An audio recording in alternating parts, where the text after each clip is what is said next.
சும்மாவா வந்தது சுதந்திரம் என்பது, சும்மாவா வந்தது.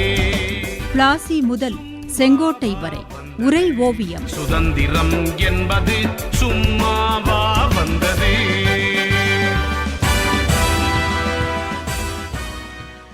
ஏதோ ஒரு கடிதம் கிடைத்ததால் அதை வைத்து நீலகண்ட பிரம்மச்சாரியை ஆஷ் கொலை வழக்கில் சேர்த்தார்களா தாயே?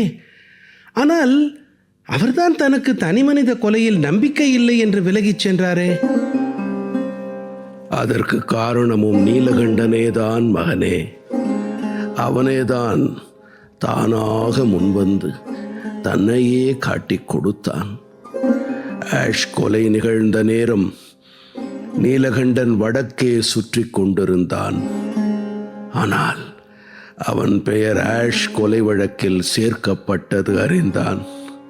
அவனால் அதை தாங்க முடியவில்லை.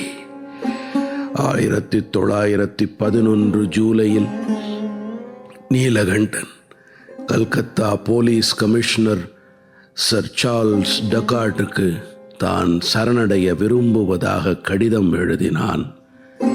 பிறகு அவன் கைது செய்யப்பட்டு திருநெல்வேலி கொண்டு வரப்பட்டான்.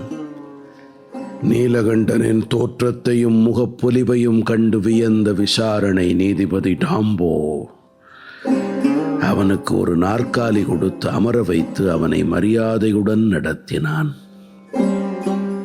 ஆஷ் கொலை வழக்கில் 14 பேர் குற்றம் சாட்டப்பட்டார்கள்.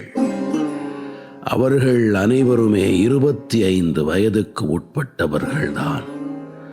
அப்போது நீலகண்டனுக்கு வயது 21.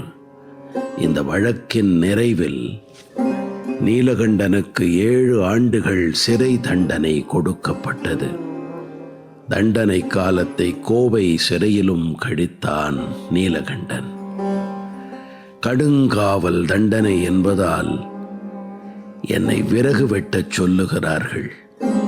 நான் ஓர் அரசியல் கைதி. எனக்கு இந்த வேலைகள் தரக்கூடாது. படிப்பதற்கு புத்தகங்கள் வேண்டும் என்று போராடி வெற்றி பெற்றான் நீலகண்டன். அவனுக்கு அரிசிச்சோறும் படிக்க புத்தகங்களும் கொடுத்தார்கள். சிறை உடையில் இன்றி சாதாரண உடையில் இருக்க அனுமதிக்கப்பட்டான். பிறகு பாளையங்கோட்டைக்கும் பெಳ್ಳாரி சிறைக்கும் மாற்றப்பட்டான். இடையில் சிறையில் இருந்து தப்பி பிறகு மாட்டிக்கொண்டு அதற்கும் சேர்த்து தண்டனை காலம் நீண்டது.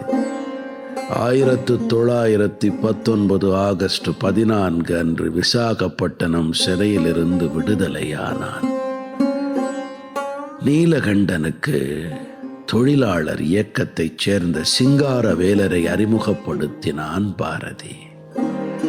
அவன் தொடர்பால் போல்ஷெவிக் பிரசுரங்களை வெளியிட்டான்.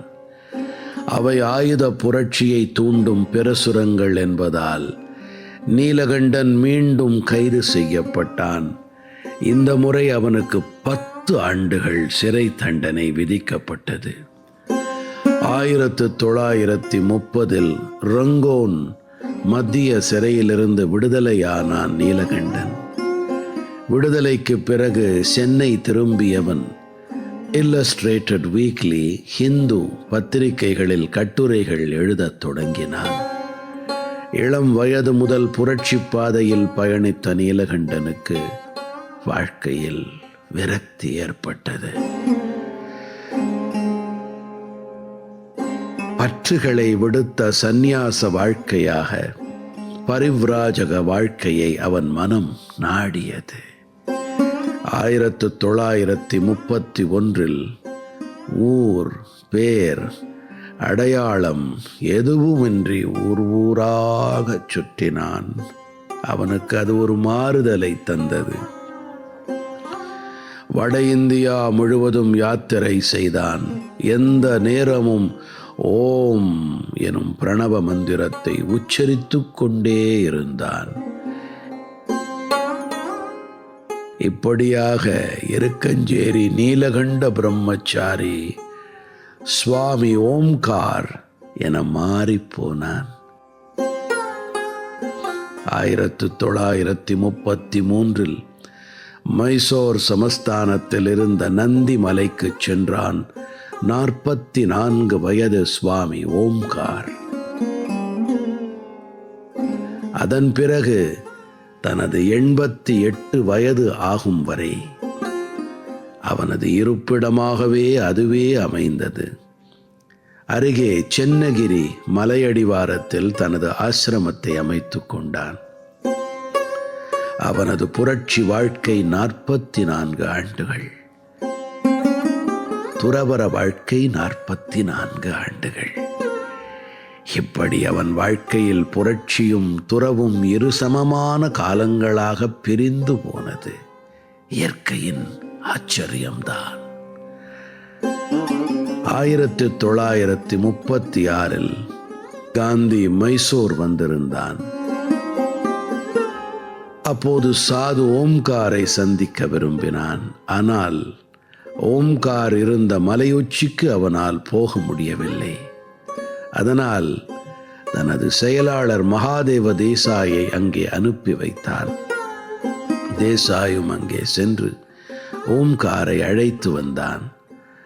காந்தியுடன் சில மணி நேரம் பேசிக் கொண்டிருந்து விட்டு பிறகு சென்றான் ஓம்கார். துள்ளித் திரியும் இளம் பருவத்தில் புரட்சியாளனாக திகழ்ந்து பிரிட்டிஷ் ஆட்சியாளர்களின் கொடூர நெஞ்சத்தில் எச்சரிக்கை மணியடித்தவன் நீலகண்ட பிரம்மச்சாரி. அவன் பின்னாளில் துறவு பூண்டு சுவாமி ஓம்காராகி ஞான ஒளி பரப்பி 1978 மார்ச் 4 இந்த உலக பந்தங்களை விடுத்துச் சென்றான். என்றாலும் அவனது புரட்சி நடவடிக்கைகள் என் சுதந்திர போராட்ட வரலாற்றில் அழியாத பதிவுகளாய் நிலைத்து விட்டது மகனே.